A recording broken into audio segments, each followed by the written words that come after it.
Welcome to the last video in the Drake Law Library series on brief formatting. This video will demonstrate how to insert your table of authorities, correct table errors, and update both your table of contents and your table of authorities. Please note that this demonstration uses the brief template. I already applied the correct styles to the point headings in the argument as described in step 1 on the guide and the first video in this series. I also set my categories as described in step 2 and marked my brief citations as described in step 3. To insert the table of authorities, I go to the Table of Authorities section of the brief. I want to make sure that Show Hidden Characters is turned on just so I can get my cursor in the right place and not accidentally delete the section break. Once I get my cursor where I want it, I turn off Hidden Characters. That way the page number references will be correct. I click on the References tab, and then in the Table of Authorities section, I click on Insert Table of Authorities. This opens the Table of Authorities box. I'm using a PC, but the Mac box is very similar, just with a slightly different layout. In the box, I select my desired options. Right now, the boxes for Use PASM and for Keep Original Formatting are checked. I will leave these as is because I want both of those options. Under the Tab Leader box, I'm also going to keep the current option, which is .leader format. And under Formats, I'm going to keep it as From Template. Although you should not have to change your template for this assignment, if you wanted to do that in the future, you could click on the Modify box. That will bring up the Style box. You can then make adjustments to your styles for your Table of Authorities entries and your Table of Authorities headings. When you get these where you wanted, you would click OK. The last thing to indicate is which categories of your Table of Authorities you want to insert. I'm going to leave that at all, which will insert the entire table for every category that was used in the brief. Once I have everything the way I want it, I click OK to actually insert the table. After you insert your Table of Authorities, you should carefully review it line by line. You want to note any errors that might need to be corrected. You might want to verify the elements in your citations, like the volume numbers and the page numbers are correct. You definitely want to verify your citation style is correct. It can be easy to miss a citation mistake in the brief itself, where you are also looking at the text surrounding the citation, but in the Table of Authorities, those mistakes are going to be pretty glaring. You also want to make sure your citations are properly categorized and that your categories are laid out in the right order. Looking this over, I see that I made several mistakes. First, the 2018 Freedom case still has the pinpoint citation listed in the Table of Authorities. Second, the Wallace case name is not italicized. Finally, the Grease case is incorrectly categorized as a statute.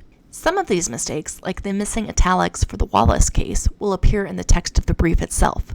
Others, like the incorrect categorization of the Grease case, will only be in the Table of Authorities. Even if the mistake is only in the Table of Authorities, it is typically better to fix the error in the coding rather than manually editing the table. This is because if I make additional updates, any manual changes to the table will be overwritten. Conveniently, the Table of Authorities notes the page numbers my mistakes first appear on. So I can see that I need to go to page 12 for the 2018 Freedom case, page 10 for the Wallace case, and page 11 for the Grease case. I start on page 10 and I find the Wallace case. I want to go ahead and italicize that in the text of the brief. Now I want to turn on hidden characters. After where the L is listed, I want to make sure that I fix the italics in the Table of Authorities text as well, so I'm going to italicize that. Next, I find the Grease case. This one was given the wrong category. So in the coding, I'm going to change from category 2, the second category in our drop-down menu, to category 1, the first category, so it will be categorized as cases rather than statutes.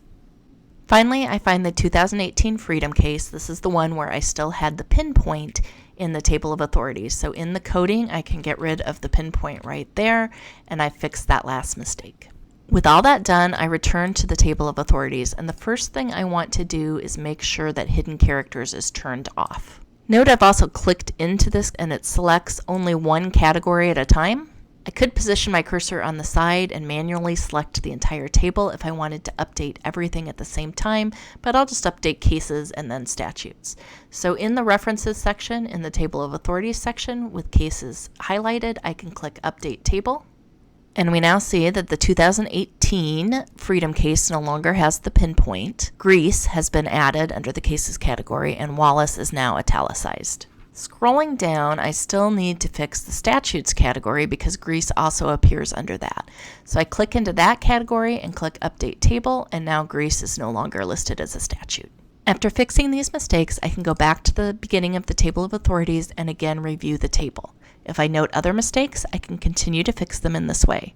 Now, while it's great that I can make these corrections fairly easily, this is also a good reminder that I could have saved myself time in the long run if I had taken a little bit more time up front to review each entry, the long form, the category, and the short form, while I was marking the citations. We'll now move to the table of contents page so I can update the table of contents. The original template already had a rudimentary table of contents that listed the main brief sections. However, as I wrote the brief, I added point headings and subheadings, and all of these also need to appear in the table of contents. In addition, my pagination changed as I wrote the brief, so I need to update this table. The first thing that I want to do is again make sure that hidden characters are turned off. Then, from the References tab, in the Table of Contents section, I click Update Table.